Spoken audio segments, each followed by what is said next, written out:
हामी समाजवादतिर जाने लक्ष्यका साथ यो संविधान जारी गर्यौं, तर तदनुकूलका संगठन र तदनुकूलका कार्यकर्ता भएनन्।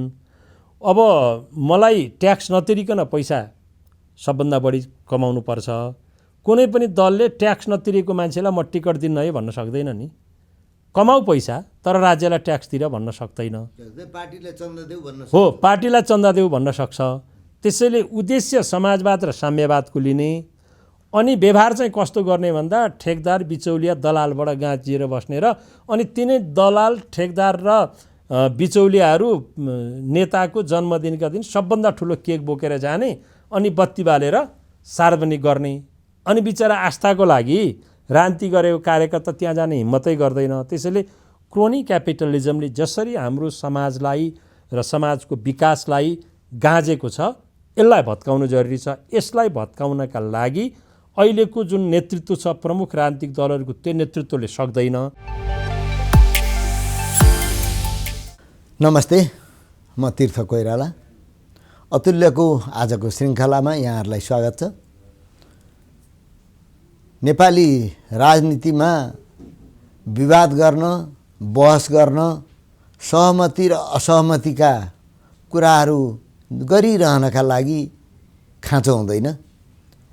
यसबेला स्थानीय सरकारको चुनाव अर्थात् स्थानीय निकायको चुनाव सर्वाधिक विवादमा छ, बहसमा छ र यसमा संविधान पल्टाइँदैछ, कानुन पल्टाइँदैछ र विगतमा गरिएका सहमति र असहमतिका इतिहासहरू झिकिँदैछ। के चुनाव वैशाख अगाडि नै हुन्छ अथवा असोजमा हुन्छ, हुँदा हुँदा अर्को चैतमा पो हुन्छ कि कहिले हुन्छ चुनाव? एउटै संविधान पल्टाएर, एउटै कानुन पल्टाएर नेताहरू बहसमा लागेका छन्। सँगसँगै कानुन व्यवसायमा संलग्न वकिल साहबहरू पनि त्यसैमा लाग्नु भएको छ। के चुनाव कहिले हुन्छ? निर्वाचन आयोगले छिटो मिति तोक्नका लागि सिफारिस गरेको छ। सरकार अझै त्यसमा अग्रसर देखिएको छैन। सबैका आफ्ना दाउ छन् भनिन्छ। के दाउ छ? यिनै विषयमा कुरा गर्न आज हामीले संविधान पल्टाउने कोसिस गरेका छौँ। त्यसैले संविधानविद अधिवक्ता टीकाराम भट्टराईलाई आजको अतिथिमा निम्त्याएका छौँ। स्वागत छ यहाँलाई। धन्यवाद तीर्थजी। अहिलेको राजनीतिमा संविधान पस्यो या संविधानमा राजनीति पस्यो, के भएको यो चुनावको कुरालाई लिएर? बडा तपाईँले सान्दर्भिक क्वेसन गर्नुभयो। यथार्थमा संविधान बनिसकेपछि संविधानले राजनीतिलाई डोर्याउनु पर्ने हो। विधिशास्त्रीय मान्यता पनि त्यही हो, विधिको शासनको मान्यता पनि त्यही हो। कानुन र संविधान बन्ने चरणमा राजनीतिले कानुनलाई डोर्याउँछ, तर जब संविधान र कानुन निर्माण भइसक्छ त्यति बेला चाहिँ संविधान बमोजिम राजनीति डोरिनुपर्छ। सुल्टो बाटो चाहिँ यो हो। तर अब अहिले मात्रै नभनौँ, खास गरिकन ६३ सालको जुन एउटा सङ्क्रमण काल हामीले गुजार्यौँ, त्यस पछाडि चाहिँ राजनीतिले संविधानलाई डोर्याउने अनेकचोटि प्रयत्नहरू भए। कहिले सफल भए, कहिले असफल भए र त्यसैको श्रृङ्खला जस्तो लाग्छ अहिले। तपाईँले प्रारम्भमा भने जस्तै अहिले स्थानीय तहको निर्वाचनको सन्दर्भमा राजनीतिले संविधानलाई डोर्याउने प्रयत्न भइरहेको छ। यथार्थमा लिखित संविधान र संवैधानिक सर्वोच्चता भएको मुलुकमा राजनीतिले संविधान डोर्याउँदैन, संविधानले नै राजनीति डोर्याउनु। अहिले उसो भएदेखि यो संविधानले डोर्याउने भन्दाखेरि स्थानीय निकायको निर्वाचन, अहिलेको त विवादको विषय त त्यही छ होइन? कहिले हुनुपर्छ तपाईँको विचारमा? निर्वाचनको बारेमा मेरो विचार, तपाईँको विचार वा सत्तारूढ दलको विचार वा अपोजिसनको विचार, ती विचारहरू प्रिभेल गर्दैनन्। त्यसको कुनै पनि अर्थ छैन।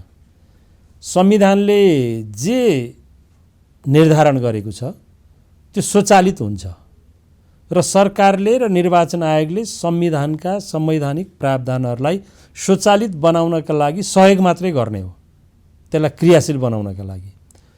हाम्रोमा विधिको शासन छ, लिखित संविधान छ र तिनै तहका निर्वाचनहरूको आवधिक निर्वाचन जुन हुन्छ त्यो 5 वर्षको पदावधि तोकिएको छ। यसमा लामो व्याख्याको जरुरी नै छैन। संविधान एउटाले पल्टाउँछ, अर्कोले ऐन पल्टाउँछ होइन, त्यसैमा फरक छ भन्छ। के फरक छ, के हो यो? अब संविधानको धारा 214 वा 215, 216, 220 र 225 स्थानीय तहको निर्वाचनसँग सम्बन्धित त्यति धाराहरू छन्। ती समग्र धाराहरू हेर्दाखेरि कहीँ पनि 5 वर्षभन्दा बढी स्थानीय तहका पदाधिकारीको कार्यकाल हुने कुरा कल्पना गरिएको छैन। एक ठाउँमा संविधानको धारा 225 को दोस्रो वाक्यांश, यो टेलिभिजन हेरिरहनुभएका हाम्रा सबै दर्शकहरूलाई पनि तपाईँ र म यहाँ मन्थन गरिरहँदाखेरि यो कुरो वाचन गरेर सुनाउनु राम्रो हुनेछ। 225 मा दुईटा वाक्यांश छन्। त्यो दुईटा वाक्यांश यस्तो छ। 225 को पहिलो वाक्यांश, गाउँ सभा र नगरसभाको कार्यकाल निर्वाचन भएको मितिले 5 वर्षको हुनेछ। गाउँ सभा र नगरसभाको निर्वाचन भएको मितिले 5 वर्षको हुनेछ, यहाँ पूर्ण विराम। अब दोस्रो वाक्यांश, त्यस्तो कार्यकाल समाप्त भएको 6 महिनाभित्र अर्को गाउँसभा र नगरसभाको निर्वाचन सम्पन्न गर्नुपर्नेछ। दोस्रो वाक्यांशले त्यस्तो कार्यकाल समाप्त भएको 6 महिनाभित्र भन्यो हो। यसैलाई टेकेर कतिपय राजनीतिक दलले र कतिपय कानुन व्यवसायी मित्रहरूले यो दोस्रो वाक्यांशलाई 5 वर्ष प्लस 6 महिना भन्ने अर्थ गरिरहनु भएको छ। अथवा नगरसभा भएको मितिमा उहाँहरू टेक्नुभयो हो, 5 वर्ष प्लस 6 महिना भनेर टेकिरहनु भएको छ। र त्यो 5 वर्ष प्लस 6 महिना भन्दा जसको 74 वैशाखमा चुनाव भएको थियो त्यसको 6 महिना चैतमा, वैशाखबाट चैतमा, जसको असोजमा भएको थियो त्यसले पनि 6 महिना पाउँछ भन्ने उहाँहरूले अर्थ गर्नुभएको छ। अब यो संविधानको यो धारामा हेर्दाखेरि तपाईँ हामीले अहिले पढ्यौँ नि, पढ्दाखेरि नै पहिलो वाक्यांशले 5 वर्ष भनौँ कार्यकाल, दोस्रो वाक्यांशले सकिएको 6 महिनाभित्र चुनाव गर्नुपर्नेछ भनिसकेपछि 6 महिना चाहिँ के हुन्छ त भन्ने कुरा यो संविधानले बोलेन नि। जब यो संविधानले 6 महिना के हुन्छ भन्ने कुरा बोलेन भने अब यहाँ अलिकति दुविधा भयो। त्यो अलिकति दुविधा हुँदाखेरि कानुन व्याख्याको सिद्धान्तले के भन्छ भनेदेखि संविधानको एउटा धारा पढ्दा संविधानको आशय आएन भने संविधानका सम्बद्ध अरू धारा पनि पढ्नुपर्छ भन्छ। अब अरू धारा पढ्दाखेरि तपाईँको 215 को 6 र 216 को 6, 215 को 6 गाउँपालिकाका अध्यक्ष र उपाध्यक्ष सम्बन्धी, 216 को 6 अनि नगरपालिकाका अध्यक्ष उपाध्यक्ष र सदस्यसँग सम्बन्धित। एउटा धारा मात्रै पढे पुग्छ, भाषा एउटै छ। जस्तो 215 को 6 मैले पढेँ, अध्यक्ष, उपाध्यक्ष, वडा अध्यक्ष र सदस्यको पदावधि निर्वाचित भएको मितिले 5 वर्षको हुनेछ। 225 को पहिलो वाक्यांशले पनि 5 वर्षको भनौँ, 215 को 6 ले पनि 5 वर्षको भनौँ, 216 को 6 ले पनि 5 वर्षको भनौँ। अब 220 मा अर्को धारा छ, जिल्ला समन्वय समिति। जिल्ला समन्वय समितिका प्रमुखको कार्यकाल पनि 5 वर्षको हुनेछ, किन जिल्ला समन्वय समितिको प्रमुख पनि तिनै गाउँपालिका र नगरपालिकाका सदस्यहरूले चुन्ने हो, सभाका सदस्यहरूले चुन्ने हो भनेपछि 225 को दोस्रो वाक्यांशले प्लस 6 महिना दिन खोजेको हो कि भनेर त्यहाँ कन्फ्युजन भएपछि यी अरू धारा पढ्दाखेरि 6 महिनामै सिद्धियो म्याद हो, होइन 5 वर्षमा सिद्धियो। 5 वर्ष, 5 वर्षमै उहाँहरूको माने निर्वाचित जनप्रतिनिधिको म्याद सिद्धियो होइन। तर निर्वाचन चाहिँ नि फेरि पछाडि धकेल्न किन सकिन्न? हो, जब कार्यकाल 5 वर्षको हुन्छ भनेर भनिसकेपछि अर्को नयाँ आउनेले अब त्यसको भोलिपल्टदेखि काम सुरु गर्नु पर्यो नि। आवधिक निर्वाचन भनेको त त्यही हो कन्सेप्ट। यो अविच्छिन्न उत्तराधिकारवाला स्वशासित संस्था हुन्, त्यही भन्छ कानुनले, अविच्छिन्न उत्तराधिकारीवाला भन्छ। त्यहाँ 1 मिनट पनि खाली हुनु हुँदैन, 1 निमेष पनि खाली हुनु हुँदैन। अब यसलाई अर्को तरिकाबाट हेरौँ, यसपालिका यी स्थानीय तह भनेका संविधानले स्थानीय तह भन्छ, हामीले पछि 74 सालमा कानुन ल्याएर स्थानीय सरकार सञ्चालन ऐन 2074 ल्याएर तिनलाई स्थानीय सरकार भन्यौँ। संविधानको धारा 56 र 57ले 3 खालका सरकार हुन्छन् भन्यो। 56ले राज्यको संरचना भन्यो, 57ले राज्य शक्तिको बाँडफाँड भन्यो र तीनवटै तहका सरकारलाई इक्वल फुटिङमा समकक्षमा राख्यो। आफ्नो संविधानले दिए बमोजिम आफ्नो क्षेत्रभित्र उनीहरू उत्तिकै शक्ति सम्पन्न छन्। यस। अब मैले जोड्न खोजेको यहाँ प्रसङ्ग के हो भने अहिले चाहिँ स्थानीय सरकार भएको कारणले गर्दाखेरि स्थानीय तहमा, अहिले निकाय होइन तह हो, स्थानीय तहमा कार्यपालिका पनि छ, व्यवस्थापिका पनि छ र न्यायपालिका पनि छ। उपाध्यक्षको नेतृत्वमा न्यायिक समिति होइन, कार्यकारीको प्रमुख गाउँपालिकाको अध्यक्ष वा मेयर हुन्छ, अनि सभा छ, सभाको प्रमुख पनि मेयर वा अध्यक्ष हुन्छ होइन। कानुन बनाउने बेलामा सभा बस्छ, त्यो सभाले बनाएको कानुन कार्यान्वयन गर्ने बेलामा नगर कार्यपालिका वा गाउँ कार्यपालिका बस्छ। भनेपछि राज्यका 3वटा अङ्गहरू कहाँ छन् भन्दा स्थानीय सरकारमा पनि छन्। भनेपछि यो सरकार भएको कारणले गर्दाखेरि जसरी सङ्घीय सरकारको प्रधानमन्त्री 1 मिनट पनि खाली हुँदैन नि, प्रधान न्यायाधीश 1 मिनट पनि खाली हुँदैन नि, अनि सभामुख चाहिँ नयाँ निर्वाचन हुने मितिसम्म आफ्नो पदमा उम्मेदवारी दिने मितिसम्म आफ्नो पदमा बहाल हुन्छन् नि, त्यही कन्सेप्ट यहाँ लिएर आएको हुनाले स्थानीय तहमा पनि सङ्घीय जस्तै वा प्रदेश जस्तै कार्यकारिणी अधिकार प्रयोग गर्ने व्यक्ति त्यो प्रमुख नै हुन्छ। अलिकति फरक के छ भने स्थानीय तहमा चाहिँ हामी राष्ट्रपतीय मोडलमा गयौँ, किनभने कार्यपालिकाको प्रमुखको डाइरेक्ट इलेक्सन हुन्छ नि, यहाँ त डाइरेक्ट इलेक्सन हुँदैन प्रधानमन्त्रीको। त्योदेखि बाहेक अरू सबै एउटै व्यवस्था भएको कारणले गर्दा अहिले किन त्यसो भएको त व्याख्या गरेको त भन्ने जुन तपाईँको प्रश्न छ, नेता यिनै हुन् हाम्रा। हिजोको केन्द्रीकृत राज्य व्यवस्था हुँदाखेरि उनीहरूको जे मानसिकता थियो संविधान तिनैले लेखे, तर मानसिकता परिवर्तन भएन र के गरिरहेछन् भने 5 दलीय गठबन्धन कुनै एउटा कोठामा बसेर वा सरकार क्याबिनेटमा बसेर मैले जे निर्णय गर्छु तल त्यही हुन्छ भन्छ बा। सङ्घीय सरकार संविधान छ र तलको सरकार छुट्यो भन्ने कुराले बिर्सिदियो यो छलफल चलाइरहँदाखेरि। त्यसैले यो केन्द्रीकृत मानसिकताको उपज हो। केन्द्रीय सरकारले निर्णय गरेर स्थानीय सरकारको पदावधि घट्न वा बढ्न सक्दैन। भनेपछि यो हिसाबले चुनाव चैतभित्र हुनुपर्छ, वैशाखभित्र हुनुपर्छ। हो, जेठ 7 गते यो स्थानीय तहको अन्तिम पदाधिकारीहरू आएर उनीहरूले कार्यभार प्रारम्भ गरेका हुनाले त्यहाँबाट गणना गर्नुपर्छ। त्यहाँबाट त उनीहरूले काम सुरु गर्नु पर्यो। हो, त्यही भनेपछि त्यो काम सुरु गराउनका लागि निर्वाचन त अगाडि हुनु पर्यो नि। जेठ 6 भन्दा अगाडि नै उनीहरू नयाँ जनप्रतिनिधि चैत वैशाखमा निर्वाचन भयो भने सहज भयो। हो, सहज होइन। तर अर्को पक्षले गरिरहेको होइन, अथवा असोजमा गर्दा पनि हुन्छ या मङ्सिरमा गर्दा पनि हुन्छ भन्ने जुन तर्क छ होइन, त्यो पनि त यही संविधान पल्टाएर यही कानुन पल्टाएर गरिएको तर्क होइन र? हो, अघि मैले भने नि, अर्को योसँग असहमत हुने पक्षले गरेको तर्क संविधानको धारा 225 को दोस्रो वाक्यांश सकिएपछि 6 महिना त्यसलाई त्यहाँ ठाउँ छ। अब त्यो ठाउँ छ भनेपछि त्यो चाहिँ तर्कभन्दा पनि अलिकति कुतर्क हो भन्ने मलाई लाग्छ। किनभने अघि हामीले छलफल गरे जस्तै 215 को 216 को 220 का अन्य धाराहरू हेर्दा 5 वर्ष प्लस 6 महिना होइन। एकछिनका लागि त्यो पनि मानौँ ल, 6 महिना दिन खोजेछ है संविधानले भनौँ हामी। 6 महिना कार्यकाल सकिएपछि अनि 6 महिनाभित्र चुनाव गराउँदा हुन्छ भन्नुको अर्थ 6 महिना त खाली हुने भयो।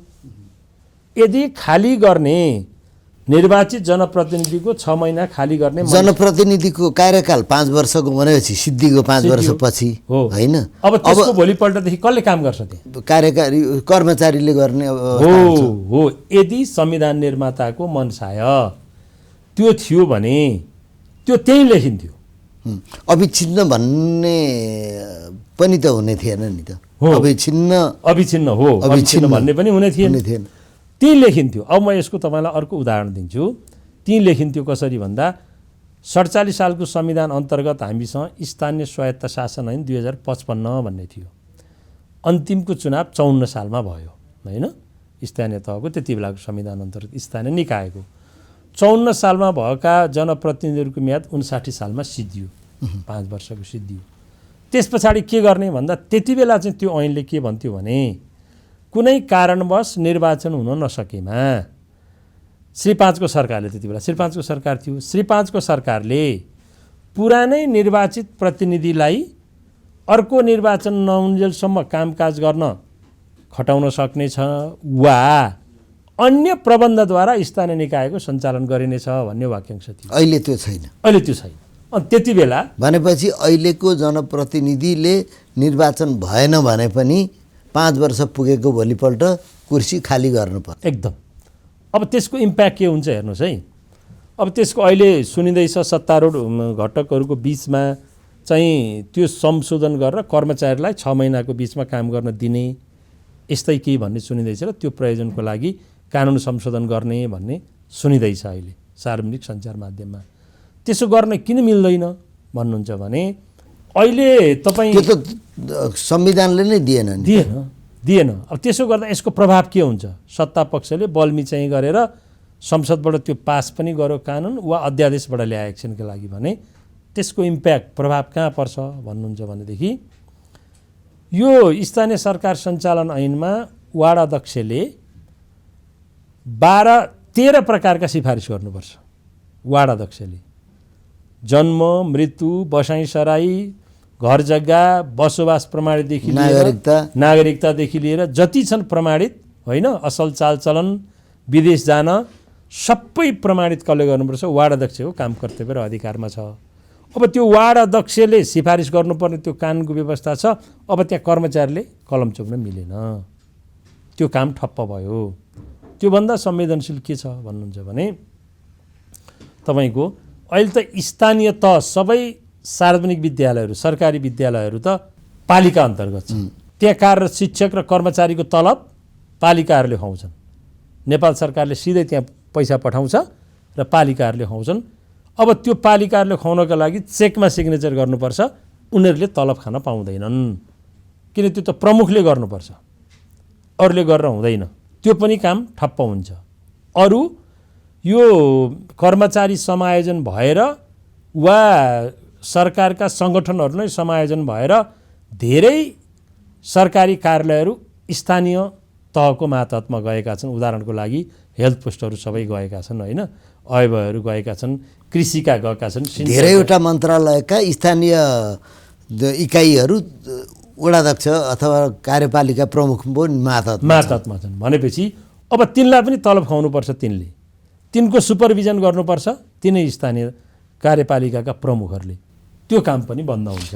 एउटा बिचैमा म तपाईँले सोध्न चाहन्छु, यो संविधान लेख्दाखेरि अहिले जे देखिया छ नि होइन, पार्टीको अधिवेशन 5 वर्षभित्र हुनुपर्छ भने होइन, पार्टीहरूलाई हम्मे पर्यो, अधिवेशन गर्नलाई गाह्रो परेछ पार्टीहरूलाई, ठुल्ठुला पार्टीलाई पनि आपत पर्यो होइन। त्यसपछि बजेट जेठ 15 गते नै ल्याउनुपर्छ भन्यो, त्यसमा पनि सरकारलाई आपत्ति परेछ। निर्वाचनको मामलामा पनि आपत्ति देखियो नि त होइन। भने यो सबै हेर्दाखेरि यो बनाउने बेलामा बुद्धि पुगेन भन्ने या हामी समयभन्दा अगाडि गयौँ भन्ने, के भन्ने त? होइन, बनाउने बेलामा पर्याप्त छलफल भएर नै बनाइएको हो। अब हामी सबै कुरा पुराना बिर्सिन्छौँ, हामी अब सुध्रिन्छौँ भने हो नि त। दलहरूले कहाँबाट सुरु गरे भन्दा 12 बुँदे सहमतिबाट सुरु गरे। विगतका सबै त्रुटि कमी कमजोरी विद्रोहीले पनि सुधार्ने, हामीले पनि सुधार्ने भने। अनि संसदमा उनीहरूले संविधान सभाको निर्वाचन गर्दा पनि त्यही कमिटमेन्ट गरे। हामी हिजोका होइनौँ है, अब हिजो जे गऱ्यौँ, अब यो गल्ती दोहोऱ्याउँदैनौँ भने। तर हिजो त्यो भनेको कुरा उनीहरूले बिर्सिए।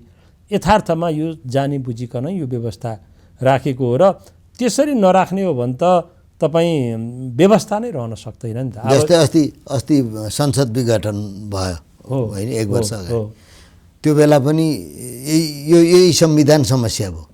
यो संविधान समस्या हो कि हाम्रो राजनीति समस्या हो? संविधान त समस्या होइन, तपाईँले प्रसङ्ग ल्याइहाल्नुभयो, विघटन भयो। अब तपाईँ जस्तो सञ्चारकर्मी वा हामी जस्तो कानुन र संविधानका विद्यार्थीहरूलाई एउटा अप्ठ्यारो के पर्ने रहेछ भने सत्तामा बस्ने मान्छेहरू जहिले पनि आफ्नो गीत गाइदिउन् भन्ने चाहन्छन् होइन, उनीहरूको चाहिँ जे भन्छन् त्यसलाई समर्थन गरिदियोस् भन्ने चाहन्छन्। प्रतिनिधि सभाको विघटन दुईचोटि हुँदाखेरि धेरै हामी कानुनका विद्यार्थीहरूले, सचेत नागरिकहरूले यो गैर संवैधानिक छ भनेर विरोध गऱ्यौँ। अदालतमा मुद्दा पनि पर्यो, बहस पनि गरियो। त्यति बेलाको सरकारमा बस्ने केपी ओली लगायत अरू मानिसहरूलाई त्यो कुरा मन परेन होइन। अहिले देउबाको सरकार आयो, अब देउबा सरकार पनि 5 वर्षमा चुनाव गराउँदिन, कानुन संशोधन गर्छु भन्छ भनेपछि म एउटा टर्मिनोलोजी प्रयोग गर्छु क्या, पत्रकार र कानुन व्यवसायी भनेका चाहिँ स्थायी प्रतिपक्ष हुन्। भोट एक ठाउँमा हाल्लान्, तपाईँ हाम्रो आस्था एक ठाउँमा होला, त्यो अलग कुरा हो। तर जहाँ सत्ताले संविधान र कानुन मिच्न खोज्छ त्यसको विरुद्धमा बोलेन भने त्यो पत्रकार पनि होइन, त्यो कालोकोट लाउने वकिल पनि हुन सक्दैन, ऊ सत्ताको ताबेदार हुन सक्दैन। हिजो केपी ओली पनि रिसाउनु भयो हामीसँग, अब अहिले त शेरबहादुर देउवा पनि रिसाउनु भयो हामीसँग, किनभने उहाँहरू संविधान मिच्ने उद्धत गर्दै हुनुहुन्छ। भनेपछि सत्ताको संविधान शत्रु रहेछ, एकदम सत्तालाई कानुन शत्रु हो। एकदम सत्तालाई नियन्त्रण गर्नका लागि नै संविधानवादको जन्म भएको हो नि त। संविधान जन्मेकै कार्यकारिणीलाई अङ्कुश लगाउनका लागि हो नि त। अनि त्यसो गर्दा पनि लागेन भने अनि अदालतमा प्रवेश गर्छ र अनि अदालतले व्याख्या गर्छ भनेर हो नि त। त्यसैले कार्यकारिणी जोसुकै होस्, जोसुकैका प्रधानमन्त्री हुन्, जस्तोसुकै अवस्थाका, तिनले जहिले पनि म एक दिन भए पनि बढी सत्तामा बस्न पाए हुन्थ्यो। अनि संविधान र कानुन चाहिँ मेरा लागि बाधक छन्, यो संविधान र कानुनको कुरा कसैले नगरिदिए हुन्थ्यो होइन। यो पत्रकारहरूले अनेक प्रश्न गर्छन्, यो प्रश्न नगरिदिए हुन्थ्यो। सत्तामा जोसुकै बस्छस् उनको मानसिकता त्यही हो। त्यसैले संविधान र कानुनको यो समस्या नै होइन, मानसिकताको समस्या हो यो। अब अलिकति फरक प्रसङ्गमा जाँदाखेरि यो संविधान अनुसार, कानुन अनुसार होइन, सरकारले चाहिँ निर्वाचनको मिति निर्वाचन आयोगको सिफारिसमा घोषणा गर्ने परामर्शमा। निर्वाचन आयोग आफैले संविधान पल्टाएर, कानुन पल्टाएर ल चुनाव गर्छौँ हामी भनेर भन्न सक्दैन हो। यहाँ पनि एउटा लडाइँ, किनभने हिजो मात्रै, हिजो अस्तिको दिन मात्रै निर्वाचन आयोगले छिटो मिति तोक्नलाई तागेता गर्यो सरकारसँग होइन। त्यो न्यावरा अथवा निवेदन हालिराख्नु पर्ने अवस्था चाहिँ किन त हो। राजनीतिक दलहरूले यो संविधान बनाउँदाखेरि नै र निर्वाचन आयोग ऐन बनाउँदाखेरि नै निर्वाचन आयोगको तर्फबाट बारम्बार एउटा प्रश्न अगाडि सारिएको थियो कि निर्वाचनको मिति घोषणा गर्ने अधिकार आयोगलाई दिनुपर्छ। जब संविधान बमोजिम त्यो स्वायत्त छ भने आयोगले नै निर्वाचन घोषणा गर्ने, सरकारको परामर्शमा आयोगले निर्वाचन घोषणा गर्न पाउनुपर्छ भन्ने मान्यता थियो। दलहरूले त्यही भनेर यो अधिकार आयोगलाई दियो भने त हाम्रा प्रतिकूल अवस्थामा घोषणा गरिदिएला, म हार्ने बेलामा गरिदिएला, म अनपपुलर भएको बेलामा गरिदिएला, यो दिनु हुँदैन भनेर ठिक उल्टो रिभर्स। त्यो बेला सत्ताको छाया यो बनाउने बेलामा पर्यो। हो, राजनीतिक दलहरूको छाया पर्यो। त्यसमा फेरि सबै दल एकै ठाउँमा हेर्नुहोस् है, सबै दल यो निर्वाचन आयोगलाई दिनु हुँदैन है भन्ने मामिलामा सबै एकै ठाउँ भएर त्यो निर्वाचन आयोगको अधिकार सङ्कुचन गरियो। त्यो कारणले पनि यो समस्या आयो। तपाईँ संवैधानिक कानुनको विद्यार्थी, यो संविधान, अघि मैले प्रश्न पनि राखेँ कि दलहरूलाई कतिपय विषयमा आपत्ति पर्यो, अहिले निर्वाचनको आपत्ति पर्यो, कहिले चाहिँ नै संसद नै विघटनको अवस्था आयो। यी सबै कुराहरू हेर्दाखेरि यो संविधान संशोधनका लागि कदम चाल्ने या आवाज उठाउने बेला भएको हो होइन। यो संविधान आफैले यसका कतिपय प्रावधानहरू चाहिँ 10 वर्षमा पुनरावलोकन गर्नुपर्छ भनेर संविधानमै लेखिएको छ, प्रत्येक 10 वर्षमा भन्ने। अब आज हामी 72बाट 7-8 वर्ष हुँदैछ, 6 वर्ष व्यतीत भयो। अब यो संविधान संशोधनको विषयमा प्राज्ञिक बहस चाहिँ सुरु गर्नुपर्छ भन्छु म। प्राज्ञिक बहस अहिले राजनीतिक दलहरूको ले गर्ने बेला भइसकेका छैन भन्छु म। जब राजनीतिक दलहरूले संविधान संशोधनको कुरा ल्याउँछन् नि, त्यति बेला उनीहरूको आफ्नो राजनीतिक चिन्तन र आफ्नो दलीय स्वार्थ हाबी हुन्छ। त्यसैले त्यो दलीय स्वार्थ चाहिँ हाबी नहोस्, प्राज्ञिक रूपमा बहस त्यो चाहिँ अब हामीले सुरु गर्नुपर्छ। यो संविधान एकदमै राम्रो, उत्कृष्ट भन्ने पक्षमा त म पनि छैन। केही मान्छेहरू भन्छन् 47 सालको संविधान एकपटक पनि संशोधन नभइकन चाहिँ नै फालिनु पर्यो होइन भने यो संविधान पनि फालिन्छ भन्ने पनि छन् नि त। हो, संविधानको यो शास्त्रको मान्यता नै के हो भने संविधान संशोधनमा जति फ्लेक्सिबल भयो त्यति त्यो संविधान चाहिँ ड्युरेबल हुन्छ है, टिक्छ भन्ने नै हो नि। उही डार्विनको सिद्धान्त जस्तै त हो नि, वातावरण अनुकूलित हुने जीवहरू बाँच्दै जान्छन्, अनुकूलित नहुने जीवहरू चाहिँ लोप हुँदै जान्छन्। त्यसैले बदलिँदो चेतना र समाजलाई संविधानले नेतृत्व गर्न सकुन्जेल संविधान टिक्छ। बदलिँदो समाज र चेतनालाई जब त्यसले प्रतिनिधित्व गर्न सक्दैन संविधान फेल हुन्छ भनिसकेपछि अब बदलिँदो चेतना मैले कहाँनिर यसलाई जोड्न खोजेको भन्दाखेरि यो संविधान बनाउँदैखेरि केही असन्तुष्टिहरू थिए र अभ्यासको क्रममा अरू नयाँ केही अप्ठ्याराहरू आइपरे। म एउटा कानुनको विद्यार्थी, सन्दर्भवश भने कानुनको विद्यार्थी पर्नुभएछ आज, पेसा पत्रकारिता भए पनि। अब न्याय क्षेत्रकै उदाहरण दिउँ न एकछिनका लागि। हामी न्याय क्षेत्रमा हामीले के गर्यौँ भन्दाखेरि संवैधानिक परिषदको अध्यक्ष प्रधान न्यायाधीशलाई बनायौँ, अनि न्याय परिषद ऐनमा गएर प्रधानमन्त्रीको पनि प्रतिनिधि राख्यौँ, बार एसोसिएसनको प्रतिनिधि राख्यौँ। भनेपछि संवैधानिक परिषदमा प्रधानमन्त्री अध्यक्ष हुने र सदस्य प्रधान न्यायाधीश हुँदा प्रधान न्यायाधीशले भागभण्डा गरेर के वितण्डा गरे अहिले हामी भोगिरहेछौँ नि।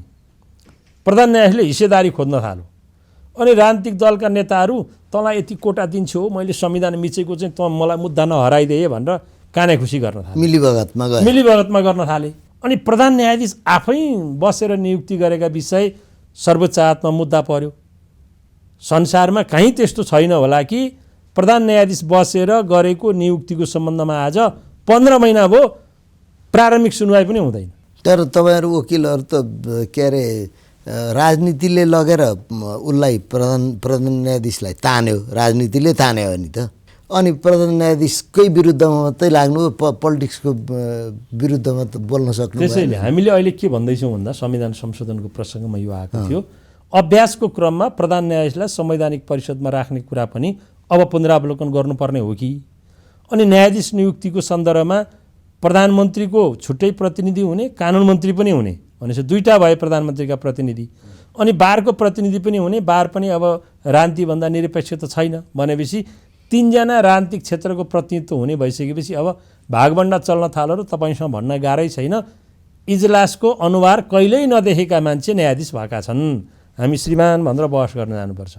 फेरि दोहोऱ्याउँछु, इजलासको अनुहारै नदेखेका मान्छे न्यायाधीश भएका छन्। कालो कोट लाएर संविधान र कानुन च्यापेर अदालतै नजाने वकिलहरू न्यायाधीश भएका छन्। भागभण्डामा म फलानु ल्याउँछु चुप लाग त, म फलानु ल्याउँछु तँ पनि सबै भागभण्डामा गयो। हो, यो भागभण्डाले गर्दा यो संवैधानिक उद्देश्य पराजित भएको हुनाले यसको प्राज्ञिक तहमा चाहिँ संविधान संशोधनको छलफल अब प्रारम्भ गर्नुपर्छ। यो संविधान संशोधनको कुरा गर्दाखेरि अब बुँदा थपिए होइन, बुँदा थपिए। अघि हामीले जे कुरा गर्दै थियौँ त्यसमा संवैधानिक परिषदको कुरा पनि आयो, अब थप्यो भनौँ न। यति धेरै बुँदाहरू आइसके होइन, हामीले यो संविधान एकदम उत्कृष्ट संविधान सभाले बनाएको भनेर गौरव गर्ने स्थिति त रहेन नि। संविधान सभाले बनाएको भनेको चाहिँ त्यो प्रक्रिया हो। हेर्नुहोस्, सबभन्दा बढी सहभागिता जुटेको कन्स्टिट्युसन मेकिङ प्रोसेसमा त्यो त भन्दा त 7 सालदेखिको सपना भनेर त्यही सपना बेचेर चाहिँ नि कत्रो लडाइँ भयो नि त। हो, तर पार्टिसिपेटरी मेथडको हिसाबले यो सबभन्दा बढी सहभागिता भएको संविधान हो, यसमा त दुविधै छैन। तर संविधान सभाले बनाएको संविधान चाहिँ उत्कृष्ट हुन्छ भन्ने जरुरी छैन, नहुन पनि सक्छ र त्यसलाई समय समयमा रिभ्यू गर्नुपर्छ। र अघि मैले भन्दै थिएँ यो संविधान संशोधनको हामीले फ्लेक्सिबल एकदमै उदारपूर्वकका प्रावधान राखेका छौँ। अहिले प्रसङ्ग यहाँ आइहाल्यो, तपाईँ शान्तिपूर्ण ढङ्गले जनमत सृजना गरेर 2/3 मेजोरिटी ल्याएर राजा पनि फर्काउन पाइन्छ। चित्रबहादुर केसीजीले भने जस्तो सङ्घीय व्यवस्थाको ठाउँमा एकात्मक व्यवस्था पनि ल्याउन पाइन्छ, त्यति उदार छ हाम्रो संविधान। अब प्रसङ्ग के आयो भने भर्खरै निर्वाचन आयोगले राप्रपालाई तैँले हिन्दू भनेको पनि मिलेन, राजतन्त्र भनेको पनि मिलेन, हटा भनेर निर्देशन जारी गर्यो। अलि अगाडि माओवादी केन्द्रलाई साम्यवादसम्म जाने तेरो लक्ष्य रहेछ संविधानमा, तेरो विधानमा, त्यो पनि संशोधन गर भन्यो। अब यो चाहिँ संविधानले राजनीतिक दल खोलेर 2/3 जनमत ल्याएर संविधान संशोधन गरेर राजा पनि ल्याउन पाइन्छ भन्छ, साम्यवादमा पनि जान पाइन्छ भन्छ।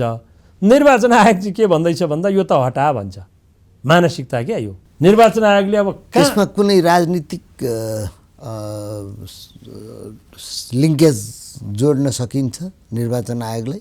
त्यसमा एउटा राजनीतिक दल सम्बन्धी ऐनमा एउटा व्यवस्था के राखे राजनीतिक दलहरूले नै भने अब संविधानको उद्देश्य विपरीतको लक्ष्य चाहिँ राख्नु हुँदैन विधानमा भन्ने कुरा राखे कि त्यो आफैमा राख्नु हुने थिएन। यो संविधान मान्दिन पनि भन्न पाइन्छ नि त डेमोक्रेसीमा। संविधान नमान्न पाउने पनि मेरो अधिकार हो, त्यसलाई पनि संरक्षण गर्ने सरकारको दायित्व हो के। संविधान मान्दिन भन्ने सरकारको मात्रै यही संविधानले त्यसलाई संरक्षण दिन्छ हो, यही संविधानले संरक्षण दिन्छ भनेपछि त्यो दफामा टेक्यो निर्वाचन आयोगले कि संविधानको उद्देश्य विपरीत उद्देश्य राजनीतिक दलको विधानमा राखेको हुनु हुँदैन भन्ने छ। त्यसैलाई टेकेर पत्रचार गर्यो। तर निर्वाचन आयोगले के सोचेन भने यो संविधानले चाहिँ राइट टु कन्सेन्ट जुन आस्थाको अधिकार छ त्यो आस्थाको अधिकार दिएको छ र हतियार उठाएर पो यो संविधान फ्याँक्न पाइँदैन त। तर शान्तिपूर्ण ढङ्गले त्यो संविधान फ्याँक्छु भन्न पनि पाइन्छ। त्यसैले मैले भने त्यो गल्ती कमजोरी अहिले देखिएको छ। यथार्थमा यो संविधानका धेरै प्रावधानहरू राम्रा छन्, नराम्रा छैनन्। दर्शनको हिसाबले यो संविधान राम्रो छ, अब समावेशी छ, त्यस पछाडि सामाजिक न्यायको कुरा गर्छ, मौलिक हकका कुरा गर्छ, स्वतन्त्र न्यायपालिकाका कुरा गर्छ, अब यो सञ्चारको उदारतापूर्वक सञ्चारको हकको कुरा गर्छ। यी यसका राम्रा चरित्र हुन्। फन्डामेन्टल रूपमा यो संविधान गलत छैन, तर अभ्यासका रूपमा केही कमी कमजोरीहरू भनेपछि हाम्रो सोसाइटी, हाम्रो राजनीति होइन, हाम्रो परिवेशका लागि चाहिँ नि अलिकति अगाडि बढेर संविधान लेखियो भन्न मिल्यो? होइन, संविधानलाई के भनिन्छ भन्दा त्यतिखेरको समाजको चेतनाको प्रतिबिम्ब संविधानमा अभिव्यक्त भएको हुन्छ भन्ने मानिन्छ। संविधान या कानुन सबै त्यही हो, सबै त्यही हो। तर अब समाजको चेतना चाहिँ त्योभन्दा अगाडि बढेर गइसक्यो। त्यसैले अब परिवर्तनको लागि बहस प्रारम्भ गर्नुपर्छ भनिएको। समाजको चेतना अगाडि गयो कि हाम्रो पोलिटिकल पार्टीहरू पछाडि नै छोड्यो? त्यो चाहिँ कसरी हेर्नु? समाजको चेतना अगाडि गयो, राजनीतिक दलहरूले बदलिँदो चेतनाको प्रतिनिधित्व गर्न सकेन। त्यही भएर राजनीतिक दलहरूमा पनि तपाईँ सरकार अप्ठ्यारोमा सधैँ होइन, संसद चलेकै छैन, न्यायालयमा तपाईँहरू धरना दिइराख्नु भएको छ, निर्वाचन आयोग निर्वाचन गराउन सक्ने नसक्ने अथवा त्यो अन्यलमा छ अहिले होइन, एउटा कोअर्डिनेसन मिलेको छैन। यी सबै कुरा हेर्दाखेरि संविधान सफल चाहिँ कहाँनिर भयो त? संविधान सफल चाहिँ यसो अभ्यासको क्रममा देखिएका यी अहिले तपाईँले चर्चा गरेका अभ्यासको क्रममा देखिएका त्रुटि हुन्। संविधानको कारणले उत्पन्न भएका अवरोध होइनन् नि त।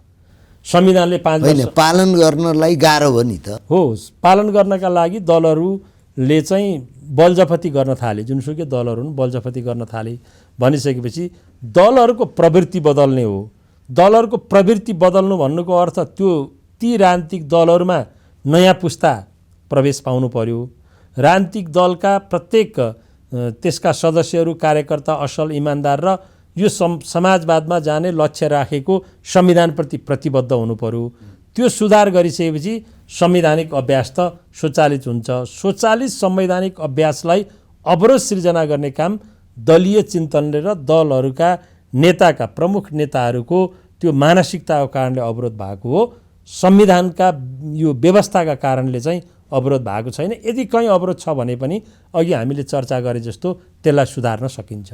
यो संविधानको कुरा र अहिलेको निर्वाचनकै कुरा गर्दाखेरि कतिपय मानिसहरूको भनाइ के छ भने स्थानीय सरकारको गठन चाहिँ नि पार्टीगत आधारमा होइन, निर्वाचन होइन, त्यसलाई चाहिँ नि विकासलाई अलि कन्सन्ट्रेट गरेर त्यसमा केन्द्रित भएर पार्टीगत भन्दा स्वतन्त्र रूपमा उम्मेदवारहरू उठ्न पाउनुपर्छ, त्यो बाटोमा जानु उपयुक्त हुन्छ भन्ने छ।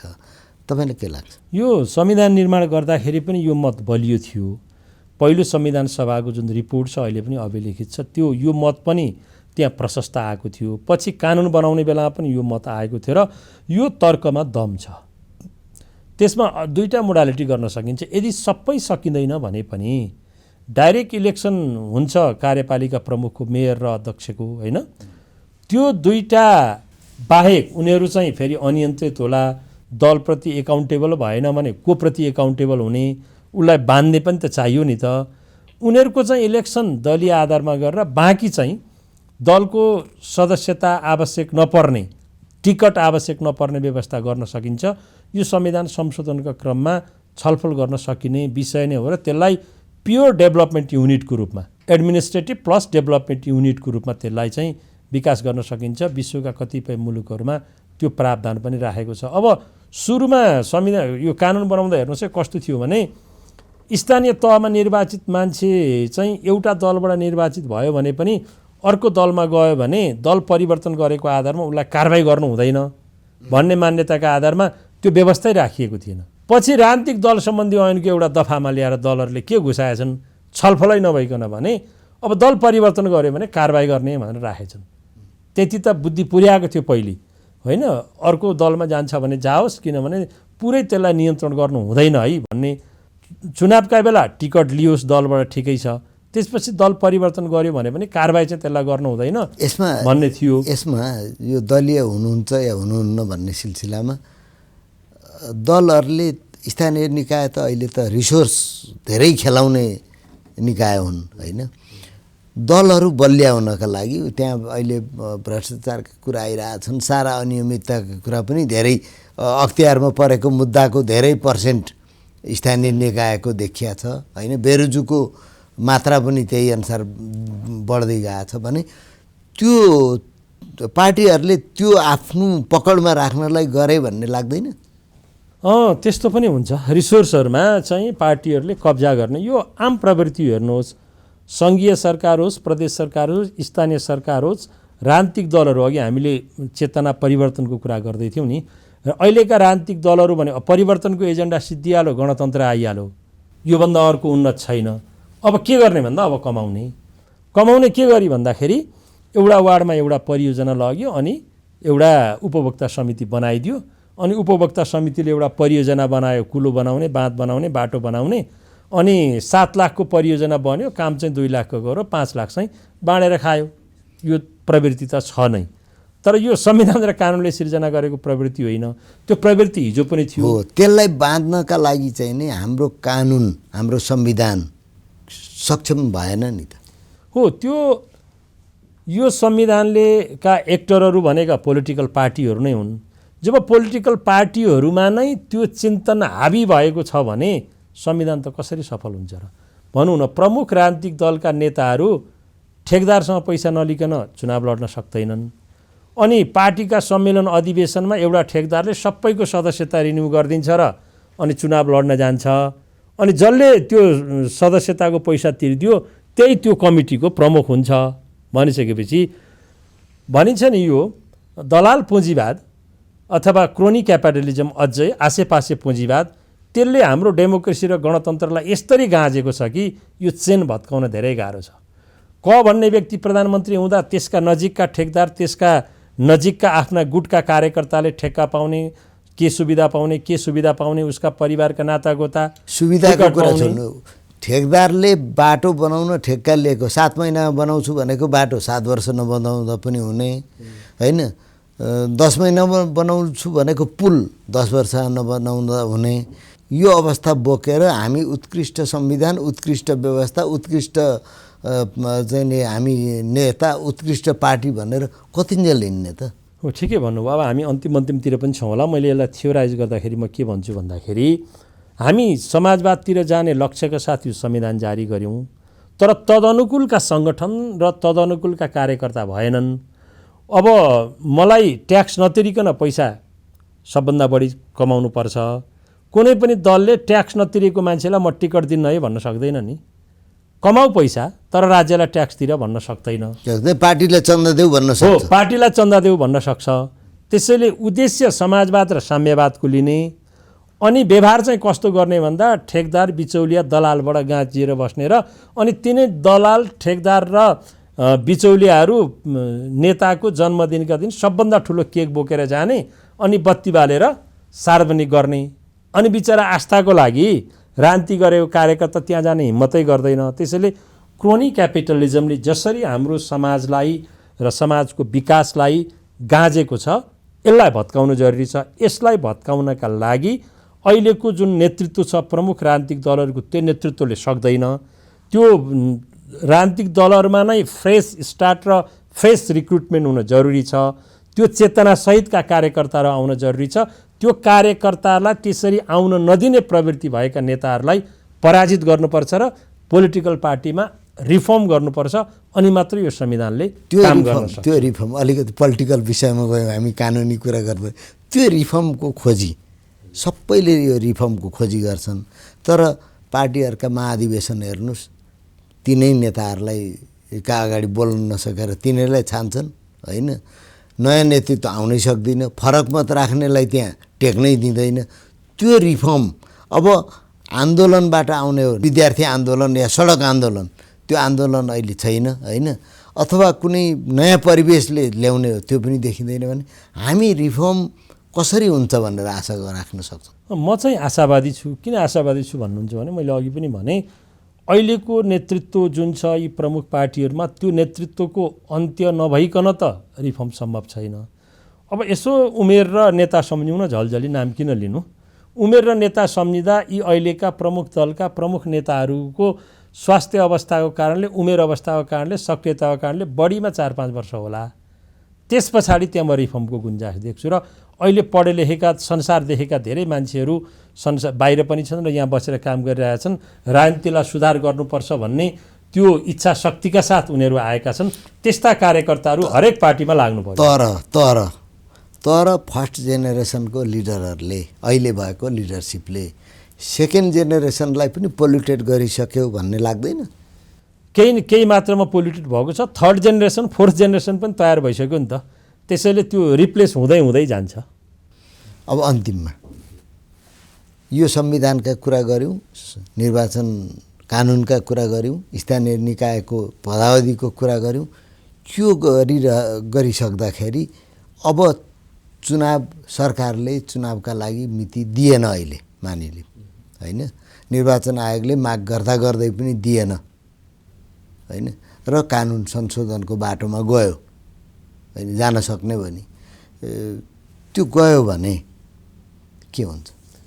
त्यो गयो भने फेरि अर्को नयाँ बहसको यहाँ सुरुवात हुन्छ। म छोटकरी फेरि अदालत अहिले कानुन संशोधन भयो भने पनि अदालतमा जान्छ।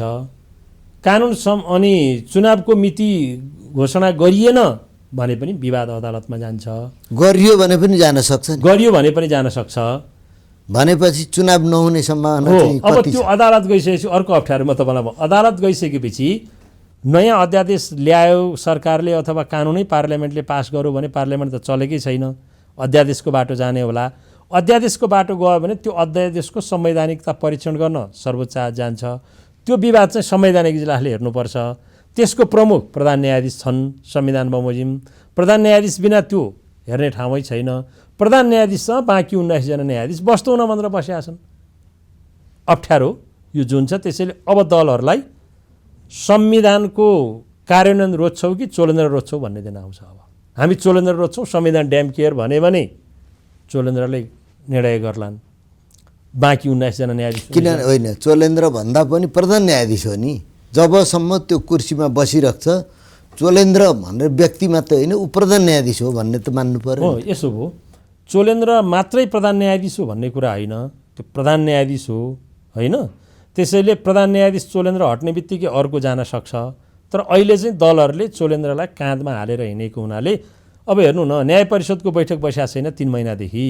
न्याय सेवा आयोगको लोकसेवाले परीक्षा दिएर पास गरिसके, पोस्टिङ गर्न न्याय सेवा आयोग बस्नुपर्छ, कानुन मन्त्री बस्न तयार छैन, महान्यायाधीश मौका अनुसार चाहिँ नि लेनदेन भएको छ। अनि चोलेन्द्र भन्न पाइयो। प्रधान न्यायाधीशले मौका अनुसार सबैलाई सहयोग गर्नुभएको छ, सबैबाट सहयोग लिनुभएको छ, सबैलाई सहयोग दिनुभएको छ। होइन, त्यसरी हेर्न मिल्दैन। दलहरूले खुलस्त भनिदिए त भयो नि, हामीले ऐन मौकामा सेटिङ गरेका थियौँ, त्यसैले अब हामी चोलेन्द्रकै पछि जान्छौँ, यो बारको कुरा फाल्टु हो, अब हामी उहाँसँगै छौँ भनिदिए त हुन्थ्यो नि। त्यो हिम्मत पनि गर्दैनन्। 3 महिनादेखि बार आन्दोलन छ, अदालतमा भ्रष्टाचार छ भन्छ। त्यही अदालतले गठन गरेको हरिकृष्ण कार्कीको रिपोर्टले भ्रष्टाचार छ है, 80% जिम्मेवारी प्रधान न्यायाधीशको हो भन्छ। उहाँले पनि त छानबिन गराउँछु भन्नुभएको थियो, के अरे त्यो प्रतिवेदन बुझ्दा। हो, गराउँछु भन्नुभएको थियो, गर्नु भएन। अब भ्रष्टाचार विरुद्धको 3 महिनादेखिको आन्दोलन चोलेन्द्र अवरोधक भएर बसेका छन्, दलहरूले काँधमा बोकेर हिँडेका छन् चोलेन्द्रलाई। अब चुनावमा जाँदाखेरि भ्रष्टाचारको विरुद्धको नारा उनीहरूले घोषणापत्रमा लेखे भने जनताले के भन्ने होला, त्यहाँ पनि छ प्रश्न। त्यसैले अहिले यति धेरै प्रश्नहरू उठेका छन्, जुनसुकै दललाई पनि निर्वाचनमा गएर जनतालाई, मतदातालाई जवाफ दिनका लागि गाह्रो छ। र डेमोक्रेसीको सबभन्दा त्यही गाह्रो भएकोले चुनावमा नजान चाहेको हो। डेमोक्रेसी कसरी सस्टेन गर्छ भन्दा एजाज अहमदले भनेको एउटा मलाई राम्रो कुरा, जहाँ पनि म कोट गर्छु, डेमोक्रेसी सस्टेन गर्ने भनेको जनताको प्रश्न गर्ने क्षमता जति धेरै वृद्धि भयो त्यति धेरै डेमोक्रेसी सस्टेन गर्छ। तर प्रश्न गरिरहने उत्तर आउँदै नआउने डेमोक्रेसी कस्तो हो? प्रश्न गरिरहेपछि उत्तर एक दिन अवश्य आउँछ। तपाईँहरूले त्यो के अरे वकिलहरूले अहिले प्रधान न्यायाधीशको राजीनामा मागिरहने, उताबाट नदिने हो, तर प्रश्न गरिरहेपछि उत्तर पनि एक दिन आउँछ। त्यसैमा आशावादी हुनुपर्छ। हस्, धन्यवाद, आइदिनु भयो। हजुर, ल यो एउटा महत्त्वपूर्ण अवसरमा मलाई आफ्ना कुरा भन्ने मौका दिनुभयो। निर्वाचनदेखि राजनीतिसम्मका कुरा गऱ्यो। धन्यवाद। आजको अतुल्यबाट अतुल्य टिमलाई बिदा दिनुहोस्। अर्को बिहिबार फेरि भेटौँला। नमस्ते।